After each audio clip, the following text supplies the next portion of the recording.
نے چکن نے اپنی 6 سینچریاں مکمل کر لی. بڑھتی مہنگائی نے عوام کا جینا دوبر کر دیا. رپورٹ دیکھیے بابر حسین کی.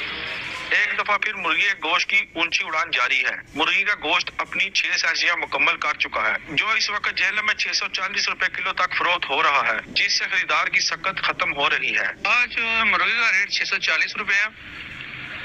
مال بیمار ہو گیا تھا، کچھ مہنگائی کی وجہ سے زیادہ ہونے کی وجہ سے کام بہت کم ہو گیا ہے. جو لوگ 1 کلو لینے آتے تھے وہ بھی آدھا کلو لے کے جا رہے ہیں. ریٹ تو یعنی کہ اوورآل مہنگائی ہو چکی ہے ہر طرف، لیکن امید تو کوئی نہیں ہے نئی گورنمنٹ سے کہ وہ کچھ ریلیف دے گی عوام کو. مشکل ہی لگتا ہے. بیف اور مٹن کی قیمت آگے ہی زیادہ ہے. جو مرغی کھاتے تھے اب وہ بھی کبھی کبھی مرغی کا گوشت کھائیں گے. مرغی کا گوشت اپنی 6 سینچریاں مکمل کر چکا ہے.